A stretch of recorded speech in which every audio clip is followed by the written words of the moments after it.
unleashing female power. Being a disruptor. I'm always constantly telling the truth. I love Art. That's all her life. She's alive and female. Being a woman, what it meant. Prove him wrong. Girls run the world. We're rocking the place. Welcome to the Art Pod. I'm your host, Carolina, and I'll be your guide through this Pandora's box. Strap yourselves in for a journey through the art world where we bring you candid conversations, untold stories, uncover industry secrets, and celebrate the women who are shaping its future. Because in the Art Pod, the spotlight is always on the girls. 3, 2, 1. Welcome to the Art Pod, where I speak with women who are charting their own paths and doing amazing things in the art world. My name is Kaya, and my first guest is Lauren Ruiz, who's an artist. Welcome. Thank you for having me. Yeah, of course. So a little bit about Lauren. Lauren is a research-based multimedia artist, interrogating perceptions of nature, institutional authority, and their intersections with class, labor, and identity. Lauren is currently a PhD student in visual practice at Stony Brook University and is represented by Marquee Projects in Bellport, New York. So I think we can probably start with maybe telling the story of how we met in the art world, and then we'll dive more into kind of your professional trajectory. Mm-hmm. And then at a later podcast, we'll discuss your actual practice and what you're doing as an artist. Sounds great. Okay. So we met in 2012, 13. I always get this wrong. I know. It's 2013. Yeah. So now we're officially at our 10-year mark. Happy anniversary. Happy anniversary. Yes. Yeah. So we met when we applied for the same internship for Gallery Sensei or Sensei Gallery. I forgot what Gallery Sensei. Gallery Sensei. And they were looking for, I think the original posting was for 2 interns to go down to Art Basel with them. So Art Basel is the fair that happens in Miami. And then in December, and in June, it happens in Basel, Switzerland. Mm-hmm. Same fair, very different vibe in both places. But anyway, yeah, so we applied for the internship. That's where we met. And it ended being like the craziest story ever. Yes, it was. It was kind of insane. The original posting was for 2 interns to essentially help them start their gallery. They had just rented a new space in Chinatown and were trying to, get it ready to actually open and be a full-on gallery. But at the end, they decided to hire 7 interns instead. And instead of 2. Instead of 2. And then instead of flying down to Miami, they thought it would be more economical to drive. So they drove 2, I think there was 1 minivan, 1 Escalade. Yeah. 6 of the interns wound up going. 1 was sick or whatever. And then all the She artwork. dodged a bullet. She did. But then all the artwork as well was stuffed in the trunks. Yes. Of the vehicles. Which to me already was a red flag. Huge red flag. I mean, the red flag should have really been like 6 women going down with 2 men to Art Basel, Miami, driving 18 hours through the night. Yes. But to me, the red flag was the stuffed artworks in the van. Yeah. Well, it goes to show what you will do, or at least what I did. What we were all willing to do at that point. As like a young woman in the arts, thinking that this was normal, or like this is, you kind of have to, what's the word? Where you have to, I don't know, like do some like not so great stuff first. And it's just like, I don't think I'm thinking of the right words. I just won't say it. I don't know what the word is, but like less glamorous work. Yeah. And like, oh, you have to, I don't know what the word is. I mean, it's like paying your dues. There you go. Thank you. Yeah. Thank you. That's the term I was looking for, or something like that. So I think that was my mindset going in. Again, this was an internship, which means it was unpaid. Back in the day, everything was unpaid. Unpaid. Oh my gosh. Yeah. You were lucky if you received like a Metro card. Yeah. Like a travel stipend. Train fare. Yeah. Yeah.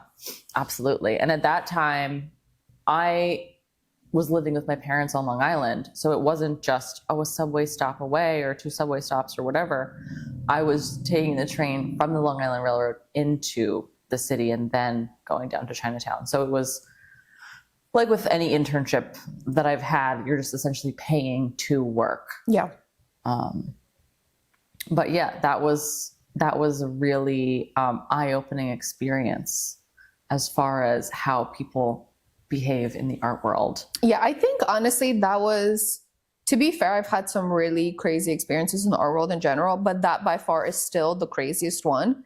And I think it all obviously had to do with the fact that we were just, we were super young, we were just starting out, and we were still naive as to what was appropriate and inappropriate. Nowadays, I don't think this would fly, or I hope this still doesn't fly anymore. Yeah, I hope not. Yeah, because essentially what ended up happening is like all of us had different roles to play at Art Basel. I know I was supposed to be doing like sales once we got down there, along with another girl. And then, so basically we ended up leaving on Thanksgiving evening from Chinatown to drive down to Art Basel. It was like the middle of the night. I think it was like 11 p.m. It was insane. Yeah. It wasn't a safe. There were just so many. It was like a Liam Neeson film, to be honest. Like 6 girls, middle of the night, go with these 2 men in these 2 trucks from New York City driving down to Miami. In what world? My poor parents. Like I don't even know. I know. They were like, well, we can't. She has to do what she's got to do. This is for her career. She knows best, or whatever. And we both come from families who obviously are not in the art world. They don't really know. They don't know how it functions. I mean, I'm a first generation immigrant in America, so to them, like, this is a foreign world in general. So just explaining to them that we're going down to this fair with 2 men for an extended period of time in the middle of the night. Yeah, and we were gone for, I think, like 11 or 12 days. Yeah. It was almost 2 weeks of just being in Miami. Yeah, because we had to get there prior to the fair because we had to set up. Yeah, and then take down. Yeah. So it was a really insane experience. So you were doing sales. Yeah. So you were really on call for most of the time that the fair was happening. Right. When I was hired as their, like, it wasn't really an artist, and I don't know what terminology they were using at that time, because I'm an artist. I was always an artist. I don't know why I even decided to apply for this position. I think just because I understand that as an artist, you're not going to make a lot of money. So you need to figure out a way to make money in the arts, right? So my thought process was, okay, maybe I'll work in a gallery. And again, I was in my early 20s at the time. I was like 22 when I applied. Yeah. So fresh out of undergrad, thinking, okay, I'm going to try something and just see what happens. And so I was hired as their like in-house artist because I was supposed to have a studio in the gallery or something. But then when we were at the fair, I was their preparator. So I just installed and deinstalled the show. And then I had the entire time in the middle to just party it up, go to the beach. Yeah, the one good thing is we did have some downtime where we got to go and experience other fairs, meet people. Yeah. Obviously, for those who know Art Basel, you know that Art Basel is now just pretty much about network and parties rather than the actual fair. Yeah. Now it's kind of like, well, which after party are you going to? Or like, who are you seeing, or like, where are you going to be tonight, rather than like the actual art. Yeah, which again was surprising for me because I mean, to be fair, artist. 10 years ago, it wasn't as prevalent, but it was already like, these were already the seeds of what Art Basel was becoming. Now it's just full-fledged craziness. Was this a pre-Instagram era, or like Instagram was like just starting? No, remember, this was when it was starting because we met Marina Abramovich and I was like, take my picture with her. Yes. Yeah, and then I posted it. So this was just at the start of Instagram. Yeah. So it was a different culture. Like, there was no like social media wasn't really a term yet. Yeah, I was on Twitter for some reason back then, like heavy on Twitter. And I don't know. It was a very different world 10 years ago. Yeah. Kind of crazy. But yeah, so that's how we met. Yeah. So we're now driving down in the middle of the night in these 2 vans, making stops in like random hotels because we slept during the day and drove at night.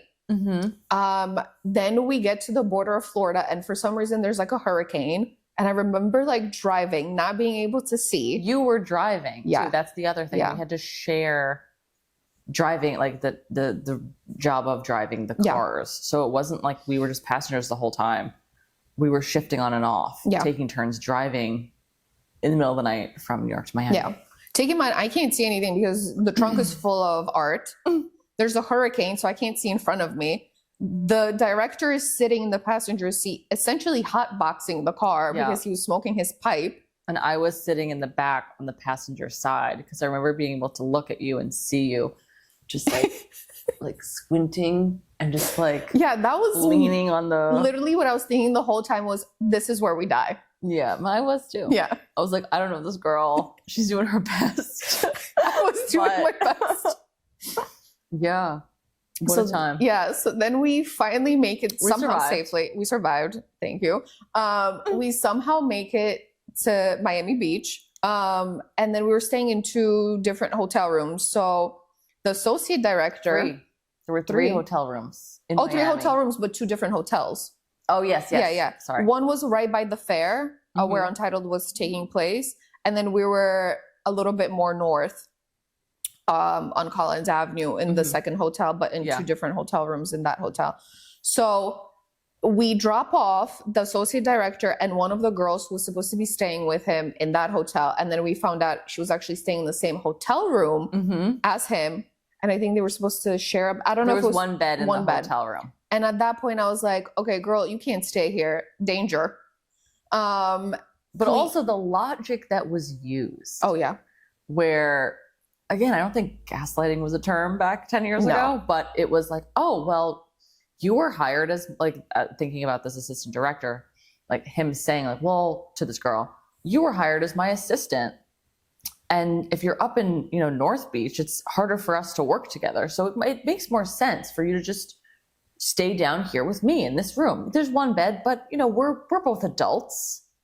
Take in mind, he's like super old and we're super young. Insanely inappropriate. Yeah. But the way things were spoken about, it was like, oh, yeah, you're right. There's this messy, like slippery slope of how these men were speaking to women who they had the authority over, who were naive and young, and like trying to convince us as a group that, oh, this is fine. Like, this is what happens. We're all like adults. We're just working, blah, blah, blah, this and that. And it was completely inappropriate. No, I knew, I was like, this is not okay. Come stay in our room up in North Beach. So it was the 4 of us in one hotel room. So it was me, you, and then 2 other girls. And then next to our room was the director with 2 other girls? Yeah, 2 other girls. Honestly, it was So then they were sharing a room. Yeah. So just really inappropriate. I mean, there was one day where like I knocked on the door because we had to leave in the morning, and then he opened the door with like his towel on. I was there. Yeah. And I was like horrified. But it's like, how do we get out of here now? We can't. We're like stuck in this place. We have to power through. This story is getting so much worse now that I'm thinking about it. What were we doing? Oh my God. Yeah. So, but at that point, we're just like, no, everything's fine. Everything's great. There's safety numbers that just stick as a flock. Yeah. We just tried to like keep our distance from our employers at that point and just stick together because there was nothing we could do. And I mean, sure, I guess at the end of the day, we could have been like, oh my God, we're going to buy last minute plane tickets home. But that wasn't really an option. No. I don't even think at that point I had even like enough money to buy a ticket back home if I had to. Especially from Miami to New York in the middle of Art Basel. Yeah, no. Tickets are insane. Yeah. There were no options. Yeah. And you can't even rent a car if you're under 24 or something. Exactly. No, yeah, I think you couldn't under 23, I think it is. Yeah, so we were screwed. Yeah. We were stuck.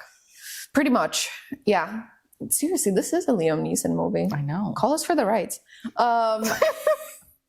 So yeah, essentially we somehow made it through the fair. We actually I ended up selling 2 artworks, or like 1 artwork, I remember. And then not that you got commission for that. Oh no, I got no commission, even though that was part of your offer letter or whatever. Yeah. So we got back from Miami. Of course, I got fired immediately, because I spoke up against the fact that the whole thing was inappropriate, and staying like an associate director should never be staying in the same room as an employee. And then what? And then you ended up being there for a little bit longer. Yeah, I stayed on for, I think, like 2 weeks more. Also because I wasn't on site at all. Yeah. I was technically still an intern, but I wasn't coming in at all. I came in maybe twice more, once a week, and the second time when I left, I just never went back. So that night, though, was the opening for their first exhibition, and there was no heat. Take in mind, this is like January or like late December. It was January. Yeah, yeah. It was because our Basel was December. Yeah, early December. So it was mid to early January that they had their first show, and there was no heat. There was just subflooring, and half of the walls, besides the main space, was still, there was no paint on the walls. It was all spackle and whatnot. And meatballs were being served from a crock pot. And for the reception, they had wine along with Swedish meatballs that we had to cook. That's my favorite part of the story. Out of a crock pot, and then just like serve people meatballs on sticks out of crock pots. And I was responsible for that. And in the middle of the reception, I left and didn't come back because it finally clicked. I was like, this can't be right. And that's what did it for you, was the meatballs. It was the crock pot. The crock pot is your trigger. No, it was just everything stacked up. And I think it just, because I was just so hopeful that, also because it took me so long after undergrad to actually get a position. And so when I finally got one in New York City, I was like, oh my God, this is my chance. Yeah, and to be fair, so I tried to hold on to whatever, hope I had of it actually turning into something. And to be fair, the director kept telling us that he used to work for like Gavin Brown, and that he knew like all these people. Yeah. So he was one of those people who just likes to throw out names. Yeah. So, and now we know that the more names you throw out, the less reputable you actually are. 100%. But back then we were like, oh, this guy's well connected. It's just like the beginning of this project and it's really messy, but something will happen. Something good will come out of it. But yeah. Something good did come out of it. Our friendship. Yes, that's very true. But professionally, just a lot of skepticism going forward. Yeah, came out. For sure.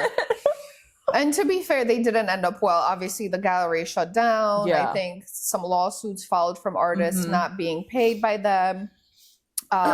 So yeah, their ending was not a happy one. No, definitely not. And I haven't worked for a gallery since. Yes, to be fair, I did work for, I think, a couple more galleries after that. But then I completely segued into like museums and nonprofits because I was like, galleries are honestly a shit show. Yeah. At least the ones I worked for. But now I really want to get into kind of like the trajectory of your work, where you did your undergrad and then kind of like the series of jobs that you had after and kind of the experiences you gained from them, and telling us a little bit about where you are now. Yeah. So I went to Hofstra University, which is on Long Island, for undergrad. I started off as a film major. They have a really good film program, and a fine art minor, and I was like in between the two. But then I realized that to be a film major at Hofstra, you needed to make a film. And I forgot what type of film. Like a feature-length film? No, it was a short film. Okay. But even with the short film, the amount of film that you would have to buy to make the film, I think it was supposed to be like 15 minutes or something. You needed essentially like a budget of $5,000 to be able to buy and process the film. That's crazy. And for an undergrad student? Mm-hmm. So a little exclusionary. Yes. And like not just super inconsiderate of the economic situations of their students. And so of course, I wasn't in a position to be like, I can't afford this. You guys need to figure this out. I was like, oh, poor me. I'm just not going to be a film minor. I'll be a fine art major instead. Not the best school to go to for fine arts, to be honest. Obviously Hofstra isn't known for their fine arts department. They're definitely not. And although I did get some good advice from the faculty, something that stood out to me now that I'm thinking about it, it was like 2 weeks before graduation. And I asked one of my professors, like, okay, what do I do now? Like, I'm a painter. Like, I have all these sculptures and paintings. Like, what do I do? And he said, move to the city, get a job as a waitress, and go to a bunch of openings. And I was like, wait, what do you mean? I have a degree. Like, what, shouldn't this mean something? No, degrees mean nothing. And again, like, I'm coming from, like, I'm a first generation college student in my family. Like, my parents don't know, like, they weren't really like, oh, the thought is like, you get a degree, you get a good job, right? That's like, that was the mentality there. But again, as an artist, it doesn't really map on in that way. And so I didn't really realize that until I was graduating with my degree. Listen, you live and you learn, right? Yeah. That's the whole point of college. And I was like, no, that can't be how this works. So I didn't do that. I stayed home with my parents. I lived at home. And the first job that I got out of undergrad was, again, unpaid internship as an artist assistant. Who are you an artist assistant for? Trubkovich, No idea. some painter. Okay. I was there for maybe 3 months tops. Was he based in Long Island? He was in Brooklyn. Okay. Yeah. I don't remember where in Brooklyn. But I was there for 3 months, and it was just a summer internship. So I did my 3 months, and that was it. And then from there, it was Gallery Sensei. Ah, yes. So after Sensei, I applied for and got a job at Kaikai Kiki, which is Takashi Murakami's artist studio. Yeah. Well, more so a factory than an artist studio. Same thing, yeah, essentially. Yeah. And I was there for almost a year and a half. And what did you do there exactly? Helped make his paintings for him. So anything that needed to be done, from mixing paint to screen printing to painting the paintings and then like applying the varnish after. So it kind of, you as an employee, you cycled through all of these. You weren't just part of one step always. You kind of cycled through to keep things interesting, essentially. But I was there for a few years and just helped make his paintings for him. So now, for those who might not know, keep in mind these are like large scale productions of these paintings.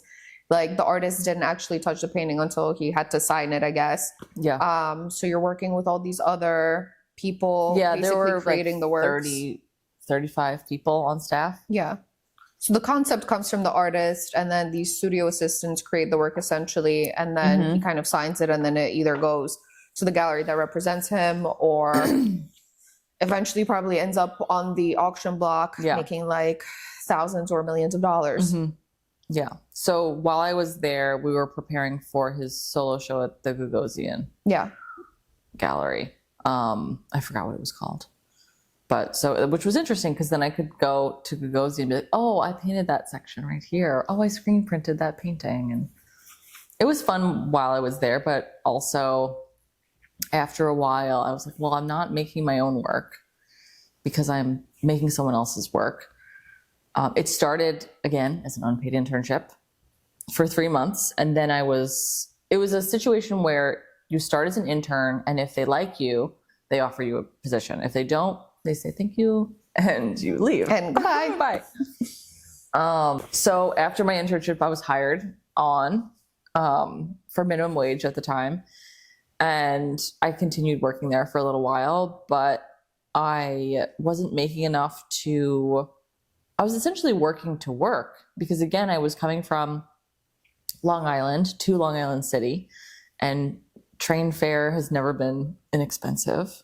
So, I was just coming in and essentially paying it kind of equated what I was making versus what I was paying, like spending on transportation to come into work. But again, I was like, oh, something is going to come out of this. I think we were just so young and full of hope. Yeah. I don't know what I was thinking. I was like, oh, maybe this will lead to something. I'll meet an artist here, or I'll meet who knows? To be fair, the art world is pretty much all about networking. So you never Yeah. know who you might meet where that might actually benefit you in some way. Yeah, and I think I was just trying to put myself in situations where I would be in conversation with people that might be beneficial or not, or might be beneficial.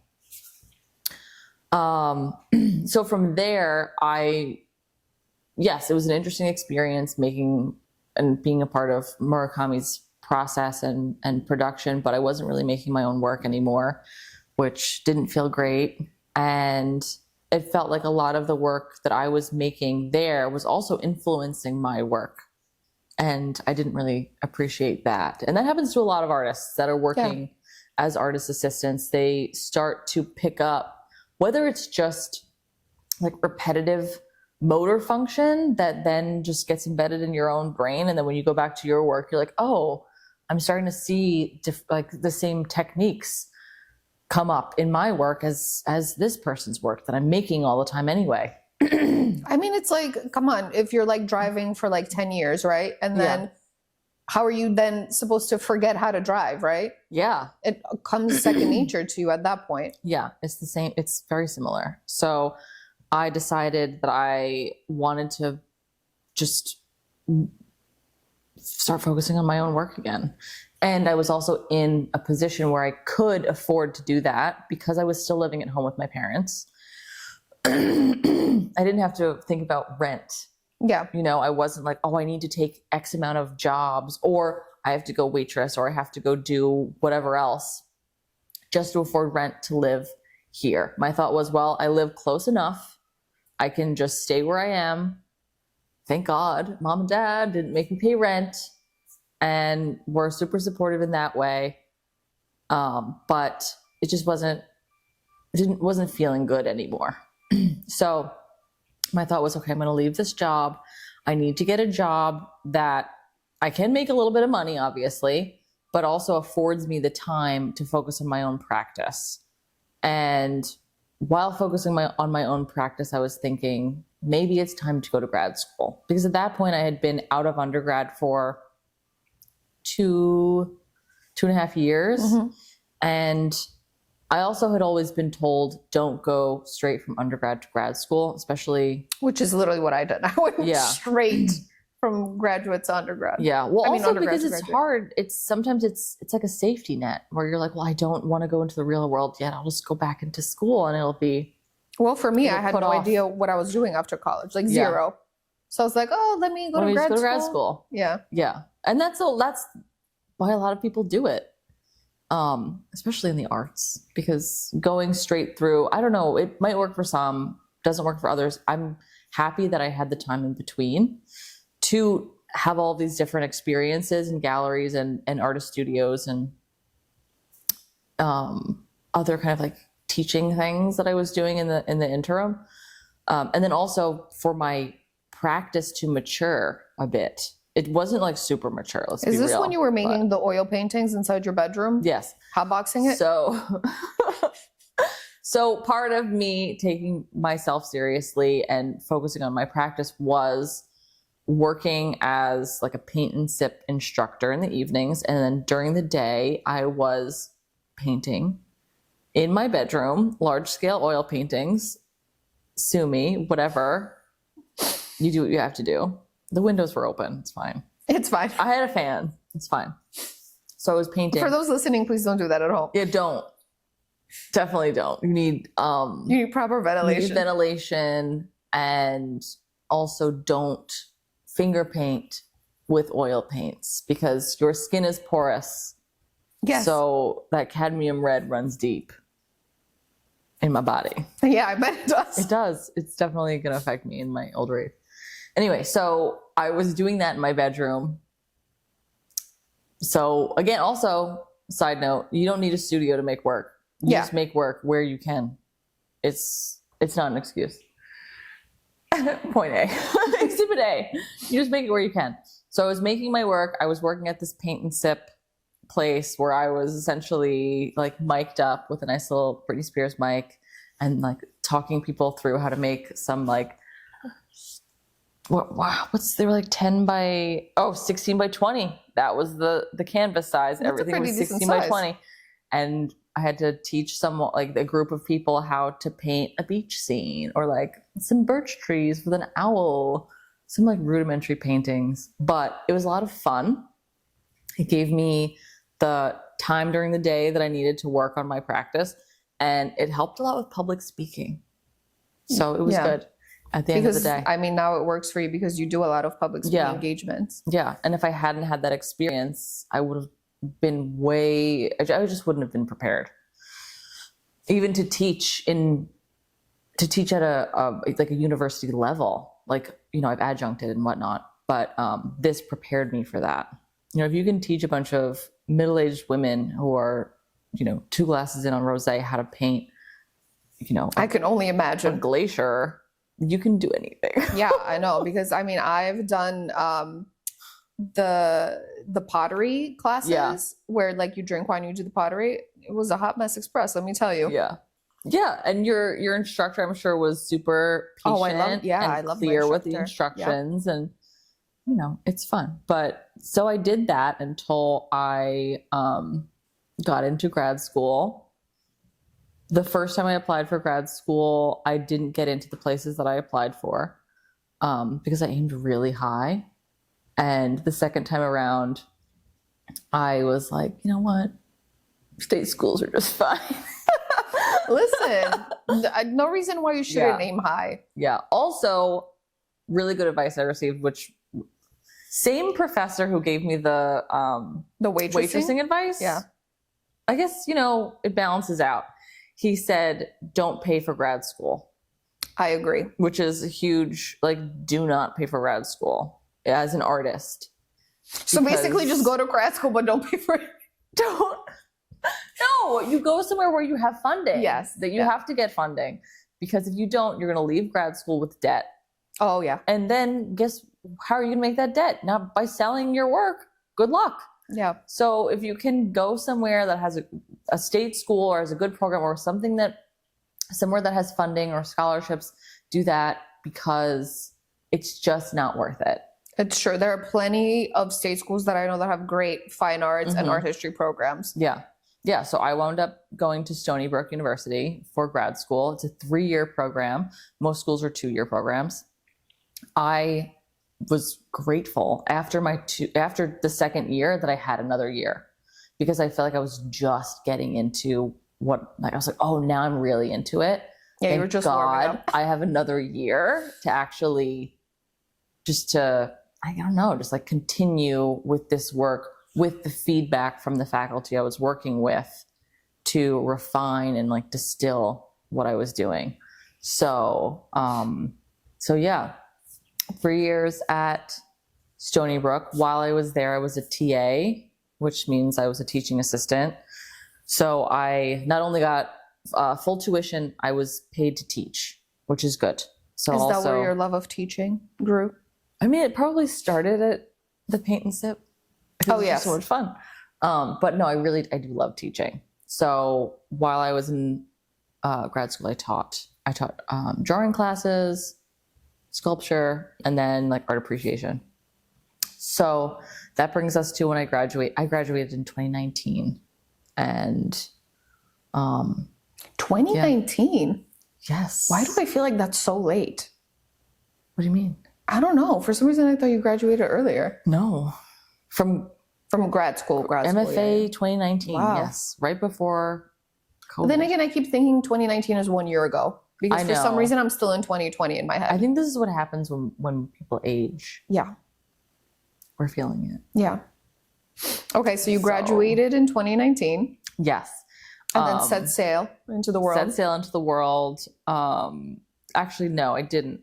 I was lucky enough. Also, this is just insider trading, make friends with whoever does the scheduling. If you ever want to be considered to adjunct in the place that you got your MFA post grad, befriend the women or whoever's working in registrar, because they're the ones who make the schedules. Good tip. So that's what I did. And so I graduated in May, and I was like, oh my God, what am I going to do? What am I going to do?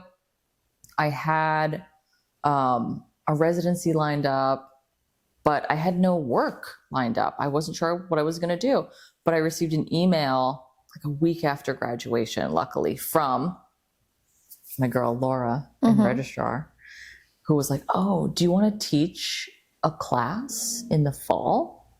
And so again, adjunct pay is not great, but it was something. It's supplementary income to being a professional artist. Yeah. So I had one class in the fall that I taught. Did I have one class or two classes? I don't remember, but it's irrelevant. So I adjuncted for that semester. And then after that, I'm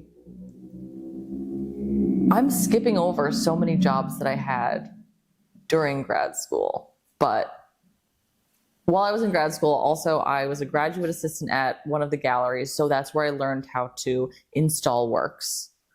You didn't learn that at Gallery Sensei? I don't remember what I learned a lot there, but it wasn't that. So I was essentially like a preparator in training. And I was also a curatorial assistant in another gallery on campus. So I was kind of everywhere while I was a grad student, trying to figure out, okay, whatever opportunity came up, I would take, because I was like, well, if I don't figure out this, maybe this will work. Maybe this will work. So I tried to take as many opportunities as I could and probably spread myself a little bit too thin, but doesn't matter. Anyway, so January of 2020, I start a position as, I'm trying to think back now what the order was of what happened. Oh my God. I know you were at the parish at some point. Yes, but I'm trying to think. Okay, no, I remember now. So when I was adjuncting in the fall, I was also working as a preparator on campus in the 3 galleries on campus. So that's what it was. There was 3 galleries on campus? Yes, there were 3 galleries on campus. So, I mean, if you do or do not know, if you're working as a preparator, obviously shows don't come up and down every day. So you're not working every day. So having the 3 galleries, it was like I was working maybe every 2 weeks because shows would come up and down and they were rotating, which was great. Anyway, so I was doing that while I was adjuncting in the fall. That's what it was. So I'm glad we preface this by saying that your memory goes in old age. Yes. Well, also because when you think back to all these jobs you've had, like you've stayed at like one place. You have chunks of time. Yes. But to be fair, my whole 20s was a roller coaster of jobs too. I was like trying everything out, but that's going to be on a different episode. It's difficult sometimes to keep track of where you were, especially because a lot of the times, at least for me and a lot of artists that I know, it's not like you have one full-time job. You have 3 part-time jobs. Yes. And they overlap in time. And you're like, when was I doing this? So just bear with me. Anyway, so this brings us to January of 2020. I'm no longer adjuncting. I'm still working as a preparator, but I'm like, oh, what am I going to do? I just graduated with my MFA. I don't want to be a preparator forever. It's decent money, but it's not great. I'm still working. It's just not really working for me. Also, for me, I was like, I don't want to be doing manual labor forever. It just wasn't the vibe. It wasn't the vibe. And I do large scale sculpture and my body gets tired after like painting walls and being on your feet all day and installing works. I didn't have the energy. Yeah. As an artist, you physically work all the time. I didn't have the energy to make my work because I was freaking exhausted from being an installer. So I was like, oh, what else can we do? I have to ask, do you think physical exhaustion is worse or mental exhaustion for you as an artist? Or are they both equally the same? Oh, I'd rather be physically exhausted. Okay. Oh my gosh, absolutely. Mental and emotional exhaustion will kill any type of work, like creative work that I'm doing. I can be physically exhausted and like still be thinking and like figuring something out. But if I have nothing like left in my cup mentally, good luck. Yeah. Gosh. Anyway, so I started working at the Parish Art Museum. No, let me. Oh my God. How many more jobs do you have in between? No, lady? I'm just trying to figure out, because this was during COVID. Yes. So I applied. January 2020 was before shit hit the fan. Yes. So I applied and then interviewed at the parish in February. And they were like, oh, okay, we'll give, second interview, blah, blah, blah. And then the shutdown happened. And I didn't have work. Obviously, no one had work. So I didn't wind up actually working at the parish until August. And which position was this at the parish that you applied for? The curatorial fellowship. Okay, and you found that on NIFA? No, that was sent to SBU Art. So Stony Brook University has their own art newsletter. So someone sent that directly to the university newsletter. I don't think it was. It might have been on NIFA. I don't really remember. But I remember getting it through Stony Brook. Okay. Anyway, so yeah, I started working there in August. It was part-time. Learned a lot about the ins and outs of museums, which was new for me. And then you started remotely, right? I started remotely. Yeah, I started remotely because, again, it was 2020.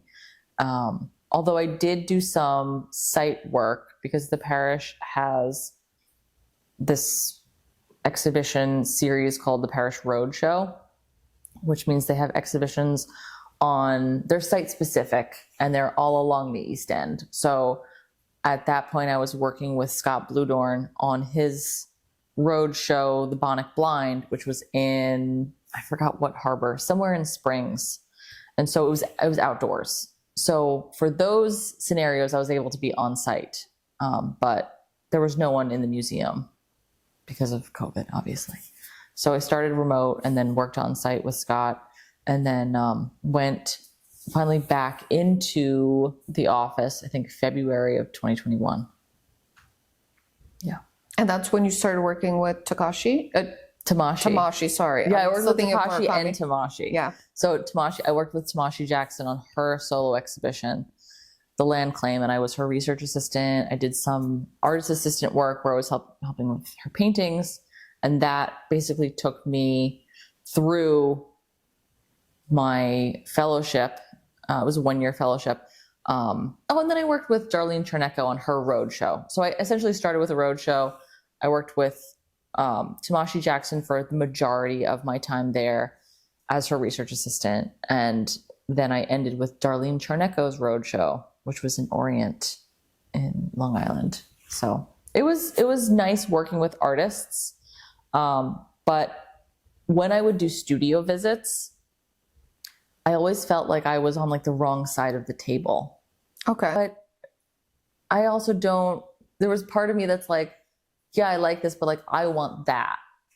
I want to be on that side of the conversation. I don't want to be here with the chief curator talking about their show and me, making a checklist for them. Yeah, you want it to be your show. Yeah. And there are people who can do both, and they can split okay, this is my curatorial practice, this is my artistic practice. Now that I'm thinking about it, because I know a lot of artists through my jobs, I don't know any artist who's a curator while simultaneously being an artist. I do. Really? Mm-hmm. Wow. Yeah. Interesting. Yeah. And they can do that. For me, at that point, I couldn't. It just felt like I needed to, again, just completely back and support my own work. Disassociate. Yes. So yeah, luckily right when my fellowship was ending, I was asked to adjunct again. So I started adjuncting at Suffolk Community College and St. Joe's University on Long Island. And it was nice to be back in a space teaching. I really enjoy teaching. Do you also work, is there a studio at these universities where you're adjuncting that you use for yourself? No. And I always thought that there were, I know when I was at Hofstra that there were spaces that full-time faculty could use. But adjuncts, no. adjuncts aren't allowed to use anything. I feel like you're like third-class citizens. We are. Think about if we could do a whole podcast about the university, like academic system. We might have to, because I know nothing about it. Track, faculty, lecturers, and adjuncts, and this like hierarchy of importance and how the financial situation works in those systems. But as an adjunct, you don't get benefits. You don't receive anything. You get paid per class hour. So you just get paid per class that you teach. I mean, the good part of that is obviously flexibility with your schedule. Yeah. Yeah. And like there were times where I just didn't work for a semester because I had 3 residencies in one semester. And I was like, well, I could just take off this semester and go right back into teaching the following semester, which is what I did 2 years ago. And because I had a good relationship with the chair, he was like, okay, that's fine. We'll just, take you off the schedule for this semester and just make sure you have a class or 2 next semester. So there's always a trade-off, obviously. So again, having a million part-time jobs and not really being locked in every day for a certain amount of time provides flexibility, but it also doesn't have as much stability, like financial stability. Right. So it really just depends on the situation of the individual. The past few years or so, that's been the situation that I've put myself in, where I'm able to flex and spend certain times focusing on my practice, and then other times where I'm working more. And I also wanted to touch a little bit on the fact, because you mentioned that you do like residencies and then you do speaking engagements. How does that kind of professionally fit into your life? Obviously, these are also other sources of income, well, except for residencies, because that's more focusing on just your work. So can you kind of explain how you go about looking for residencies and kind of for these speaking engagements? Well, they're not sources of income. Well, I thought like when you go lecture somewhere? No. When I do a conference? Yeah. No, they're not paid. If anything, they will like provide a travel stipend. Okay. But they're not paid speaking engagements. They're just conferences. Oh, wow. They're just fun. Learn something new every day. But again, this is something that we can talk about if you want to discuss like life as an academic. Let's leave that for another episode, because I feel like that in itself has a lot. Yeah, I think there are just so many parts to how I'm just juggling so many things. You really are, though. Where like you can't even tell, like, is this financial, or what is this for? Like, how does this fit into what I'm trying to build here? And some of it I don't know the answer for. Well, thanks for being honest, because that's what this podcast is about. Yeah. But you're also represented by a gallery, which normally, artists will either sell out of their studio or have like gallery representation. Obviously, with galleries, you'll have your shows. Most artists make work that is sellable. I know yours in particular, that's not your main kind of goal. So you do have to make work that's also kind of for sale. Yeah. So can you tell us a little bit about, being like represented by a gallery, making works for sale, as opposed to for like a museum quality show where you're not really worried about selling the work? That's a good question. So I was asked to be represented by Marquee Projects in summer of 2022. And I remember being on the phone with Mark, who owns the gallery. He's wonderful. Shout out to Mark. Mark's great. Honestly, I've heard so many stories about gallerists and like weird relationships with gallerists, where I'm like so grateful. Like, I don't think that I would have said yes or been in a situation to actually be represented by a gallery if this wasn't the situation that I was in with Mark. But I remember when he called me and asked if I wanted to be, he was like, we'd love to represent you. And I remember saying, are you sure? Because I don't really make sellable work. I make a lot of large scale like installations. I make a lot of video works. I don't really make objects as much. And luckily Mark was like, yes, absolutely. We are invested in you as an artist and your trajectory. So whatever you want to do in the space, like we support you. So it was, but I did make like smaller sculptures for my first exhibition that I had there it was like around this time last year when I was making the work for that show. Yeah, I remember. But it was a fun challenge to think about how to... Fun? Because I remember having phone calls with you where you were in a sheer panic at one point. Well, that's part of the process. Everyone knows that's part of the process. It's true. You're like, oh my God. Like anytime you're making something, you go from like, oh, what is this going to be? To like, this is terrible. To like, oh my God, this is amazing. Oh my God. To like, this is really shit. To be fair, these are my exact feelings about this podcast, so I can relate. It's the creative process. Yeah. It's just you just have to ride it. Yeah. And like, don't stop when you think it's trash, because it might not be. And if it's trash, then it's trash. So what? But just ride it out. Just ride it out. Ride it out. Yeah, it was a very different way of working, of thinking like, how can I make these things that when in conversation with each other in a space tell a similar story to like an immersive installation? Like, how do I change the way I approach materials so that I get a similar result? Also, I had to think, like, not every work has to contain every idea. I don't have to jam pack like every concept into this one little thing. It doesn't have to hold everything.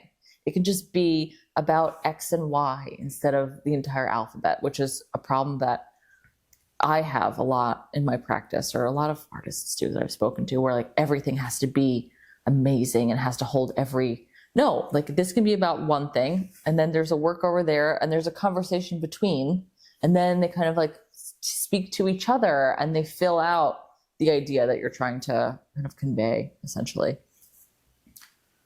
Okay. So now I feel like you've reached this point where you've had these different jobs, and now you're finally, you have the gallery representation. You're also focusing on your work while adjuncting. I feel like you're kind of in your groove, so to speak, professionally. So to kind of like just recap very quickly, can you walk us through like boom, boom, boom, boom, boom of what you did and now where you're kind of at? Yeah. Before I do that, I do want to mention that I'm also now a director of a gallery. Oh, yes. So, but it's not a commercial space. It's a university gallery. Yes. Yeah. So it's very different. We show very different work. We're not thinking about sales. We don't sell work. My mission as director is to bring in art and artists that our students can relate to, but also where they can say like, oh, this is a very different or interesting way of thinking about these ideas. Or I bring in artists that can then talk to students, kind of like I'm talking about, like, how do you make money as an artist? Like, what is it like to be a real artist functioning in the world? And it just like opens up so much possibility for these students who just like to draw or like to paint and are as naive as I was when, we went and worked for Sensei. Yes. So I'm trying to help you ahead of time. Yeah. Be like, this is what you should know. These are the possibilities if you want to stay on this path. And honestly, that was like my whole thing with this podcast, is having all these different professional women and kind of telling their tips and tricks and secrets. So like the next generation of women, or even women of our generation, might find some of this useful and be like, okay, well, I don't have to go through that now. Or like, this is kind of the path that I want to take. Yeah. And I feel like it's super important to share these things. Yeah. And like sharing experiences so that someone else doesn't have to go through some like traumatic event. They'd be like, oh, now I know because someone went through this or someone shared this. Like, shared knowledge is kind of a lovely thing. Honestly, it's the best thing. So now you want me to recap? Yes.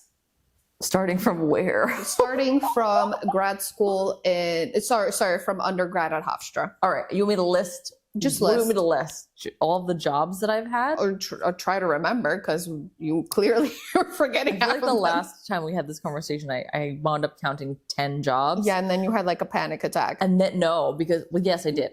But then when I went home, I remembered that there were jobs I hadn't mentioned.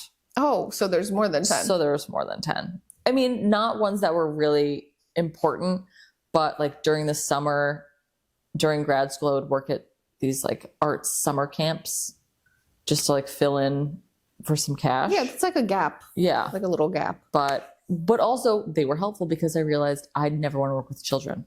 There you go. So yeah.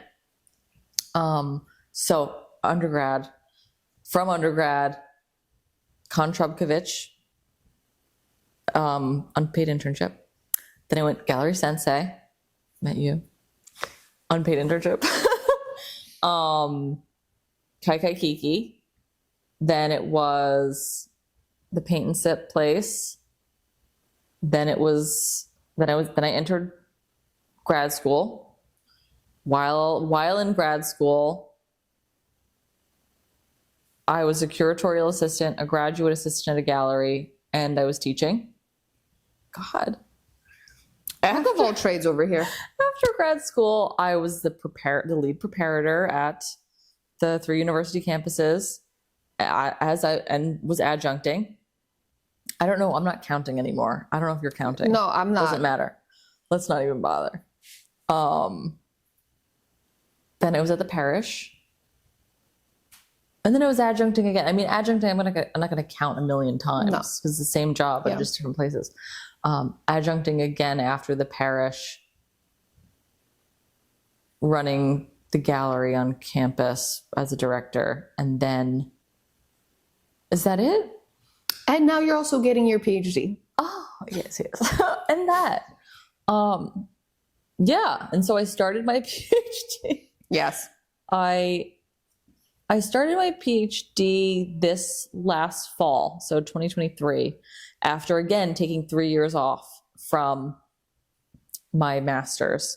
So I had 3 years between undergrad and grad, and then 3 years between grad and where are you doing your PhD now? Again, at Stony Brook. Okay. Yeah. So I'm doing my PhD in visual practice. So it's a hybrid program where it's still very much about research, but it's also practice-based research. Okay. Which means it's essentially me doing my work and then doing readings and writing and supporting that, like supporting the work through a written component, like, because I write a lot in my practice anyway.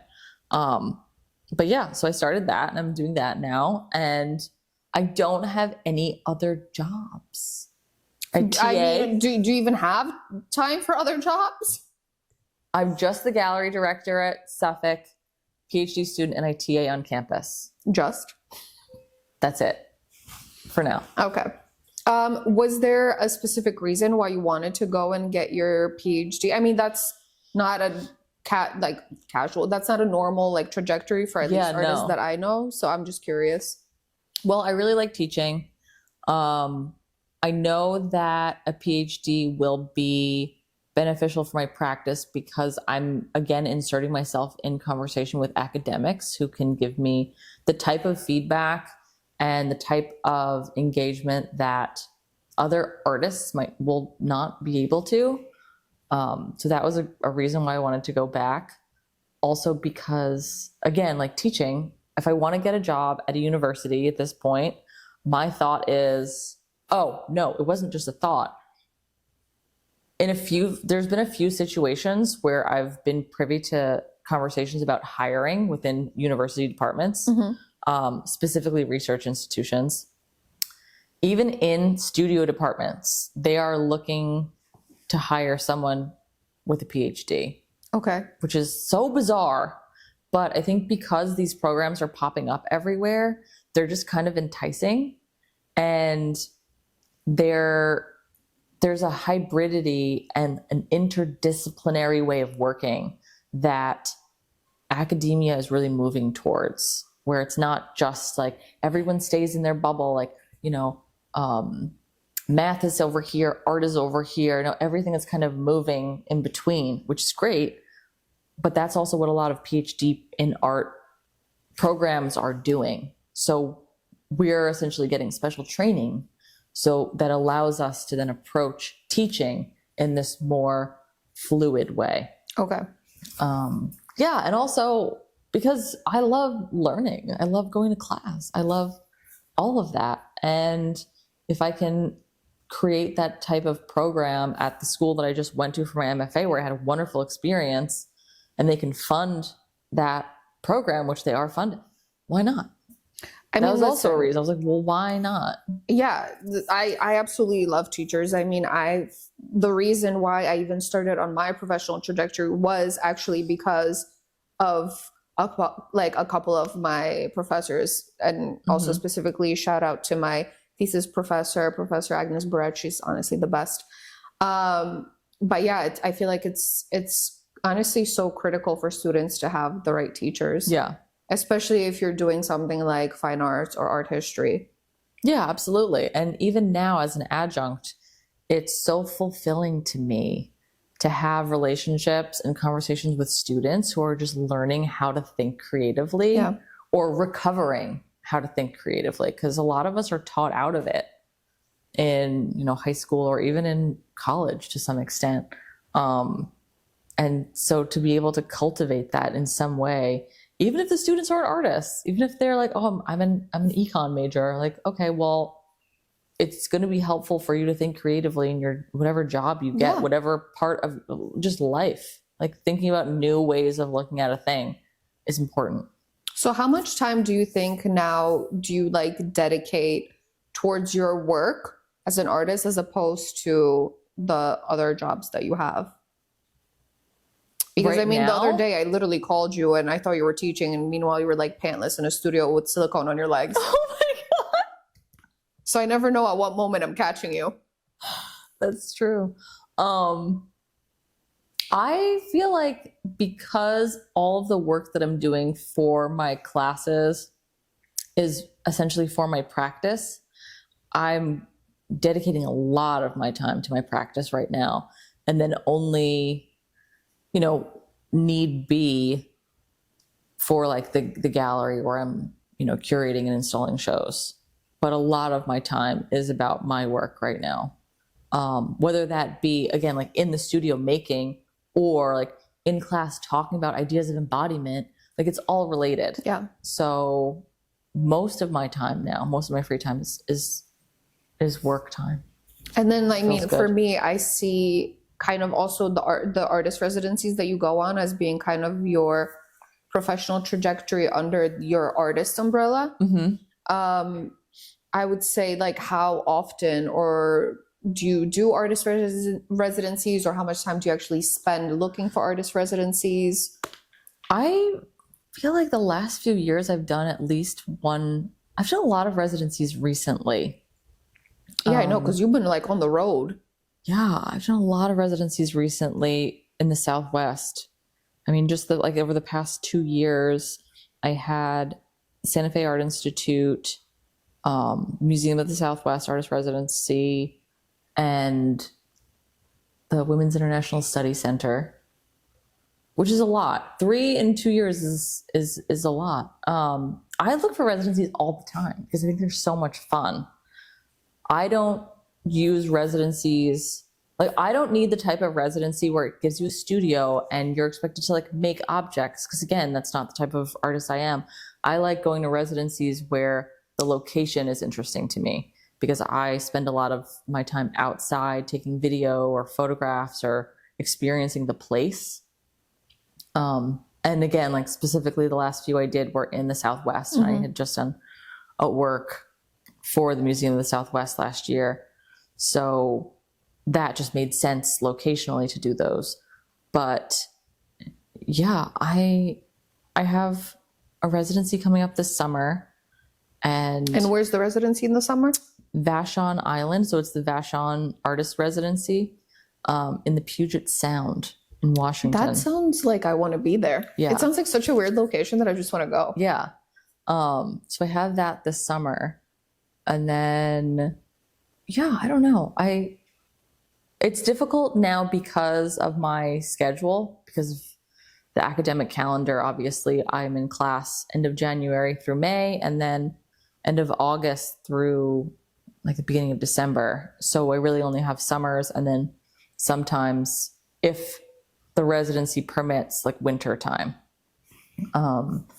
But so right now you're balancing PhD, teaching, also doing artist residencies while being a full-time artist. Yeah. Okay. Yeah. And then, it's a lot, but they all feed into the each one other, thing. yeah. So, yeah. Because like the one thing that I find interesting professionally about somebody being an artist is it's not really like a job or like a career specifically. I feel like you're an artist because it's inherently in you. It's like something and someone who you are. So it's a very different professional trajectory than, let's say, somebody who's like running a hedge fund or being an accountant. Yeah. Like, I feel like as an artist, you don't ever really leave that job. It stays with you forever. No, yeah. And then also, I mean, a lot of people have made comments about like work-life balance. Like those two things are separate. But for a lot of people in the arts, or at least artists, there is no balance because they're both the same thing. So there's a fluidity. So there's like a blending of work and your life, unless, I mean, I don't know. I think for me, that's what it is, where it's just all kind of feeds into one. And even jobs that I had just taken for, I don't think there was any job I actually just took for a paycheck. They were all arts related, but ones, like some that were more enjoyable than others, obviously, they all still fed into my practice in some way, because you're having this experience in this place and you're seeing these things and you're having these, it all feeds in. Yeah. So, it's an odd way of being in the world, but it's okay so far. Okay so far. Well, I'm glad you're enjoying the ride. We'll see what happens. Yeah, I think that's what matters most is just really enjoying what you do. Yeah. Because essentially at the end of the day, the most important thing you have is time. Yeah. Because it's so limited for human beings, obviously. Yeah. And I couldn't, like, I could do other things, but why? I don't want to. Like, this is all I want to do. So I might as well just do and make it work and make it make sense. Yeah. So. Because once you're not having fun, that's the time to pivot. Yeah. That's so true. Yeah. Well. Like right now. Like right now. No.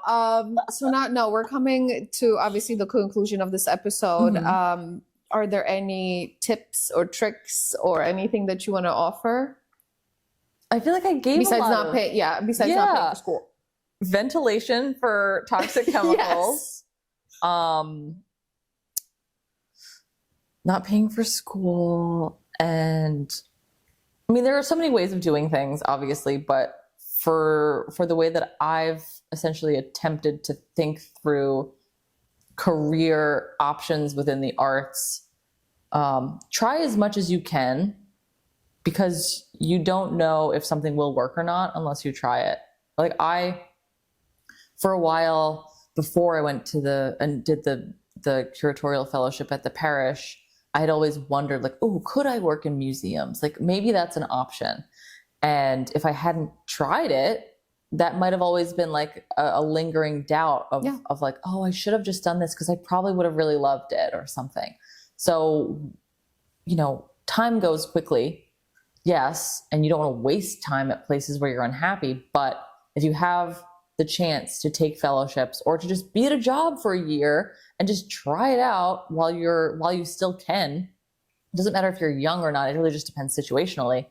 If you have the resources and the time and if you can try different things, because you just don't know until you try. No, I completely agree. I think the whole thing is having an experience, whether good or bad. Obviously, if it's good, you can continue with it. And if it's bad, get the hell out of there. Yeah. Yeah. Yeah. So and then I wound up always coming back to teaching in, I don't know, high school. I can't do children, but yeah, college, university level. And like, now I just know at least that this is what I can do to make money. Like, all right, I have to pick something because I need to make money somehow. Clearly, I need money to live. So, and if I hadn't had these other opportunities, like, who knows if I would have still been as sure about what I really want. Yeah. If I didn't know what I didn't want. Fair. Well, thank you. I think now it's the time for a fire round. Oh, Of questions. fire round. All Okay. right. Let me have some tea. Yeah, I want to do like maybe 3.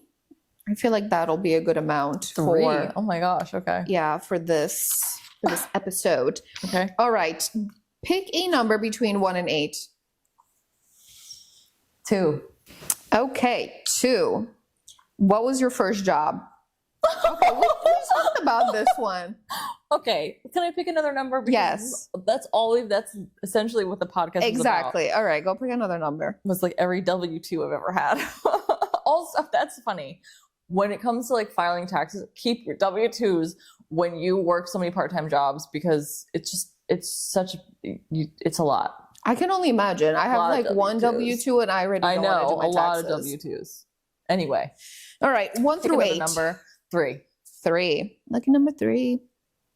A book or film that had a profound influence on your life. Please don't mention any of your Pilgrim and Mormon documentaries. I know you're obsessed with them, but Oh my god. A book or film. that you feel had a profound influence on your life. Do you want something like recent It doesn't matter, whatever you want. or like at like the least cringy or what? Honestly, the most cringy would probably be best for this podcast. Okay, so my first reaction was The Real Housewives. no. Okay. The Mummy. I The would have, Brendan Fraser version. Okay, I would have 19 never guessed that. If you watch The Mummy, I mean, I love it. The don't get Mummy me and The wrong. Mummy Returns, and then go and look at the work that I just made for Texas. Oh, no, it makes It's sense. literally Yeah, we'll have to add that to the next It's- podcast yeah. you're on when you talk about your work, and then we'll oh tie my into gosh. the Mummy. Like for some reason, I feel like the movie came out in '98. Yeah, that's always been. It's like such a. I was like, do I say some weird like academic text? And I'm like, No. nah, The Mummy. No, come on. This is like a real podcast. Steven Sommers, his director, is so undervalued. He also did Van Helsing. First of all, that's actually one of my guilty pleasures is Van Oh Helsing. my god, literally, Hugh Jackman, Yeah. Kate Beckinsale, Yes. Van Helsing. Yes. I love that movie. Fucking A. I know. So those two, like The Mummies is a series. No, don't get me wrong. Just the first two. Like the third. Yeah, the third is Just not the for first me. two. Things got weird with the Scorpion Yeah. King and like the whatever. And when they replaced her as the actress, when they went to like China, I think, or Oh, somewhere. with Jet Li? Yeah. Don't even. Inappropriate. Okay. No, just the first two, and then Van Helsing. That's like my holy trinity right there. Okay. I mean, I have a weird relationship with The Mummy just because my mom ruined it for me. So when I was little, we went to Universal Studios. The ride. Yes. Oh. And it was me and my 2 sisters and my mom. And my mom hates roller coasters, but this is the only one she got on. It's not even like a crazy roller coaster. It's just, It's there's an like indoor super one. effect. Yeah. You know how they like take your photo Yes. at one point? Yes. So there's this moment where you're like on the roller coaster and they like throw out the fire and it like goes on the ceiling. And then like I think the roller coaster at that point drops. And I think somewhere there's the photo. Yeah. And then you see like me and my sisters like smiling and happy. And my mom is literally like passed out cold. I don't know if she was scared or was like closing her eyes. She literally like not even joking. That is the memory that sticks with me till this day. Wow. Wow. Okay, we clearly got off topic here, but just throwing that out there. Okay, so The Mummy and Van Helsing. Yes. Okay, I have another number. Oh, we're still going? Just Okay. one more because Okay. I'll let 2 slide because we already talked about your first job. Yeah, also, and like we just talked about The Mummy for a really long time, so Yeah. we don't want to keep going. 5. Okay. Dream institution to show in. The new museum. Yeah, Yeah. I know you love that place, and we went to go see that show together, the Mirror Lee show. No, you went and then I went after Yeah, no, you. we didn't go together. Yeah, because you told me it was really good, and then I went to go see it. Yeah. The smell. Oh my, the humidity, good. the smell, it was so weird, but it was such an incredible installation. So yeah, so we're talking about the Mirror Lee show that was at the new museum, Black Sun, I think it was called. I forgot the title. So good. But I think, yeah, the relationship that it seems to me, at least, that the curators have with their artists and the way artists have a little more control of, it's just, they really do installation so well there. They really care about installation. And a lot of places, it's just not, I don't know. Yeah. No, I love the new museum, and I feel definitely. like that they do great shows and they work really well with artists from what I've seen. Okay, great. Yeah. Well, thank you for being on the Art Pod. Thank you for having me. It's been fun. Yeah. So for anyone who, and this goes for the rest of my guests who will be on the show, if you ever want to get in touch with any of the speakers that I have on the podcast, just let me know, especially like questions or anything. I really want to use this also as an opportunity for people to connect. So if there's any questions that you have for Lauren or you need to get in touch with her, let me know. And then, just catch us on all the social media apps. Thank you. Thanks. And then Lauren will be back for many, many, many more. Okay, can't wait. Many more podcasts. Well, not podcasts, episodes. Well, it's the same thing. Yeah, whatever. Anyway. All right. Cheers. Well, thanks for joining us. And keep tuning in. Bye. Bye.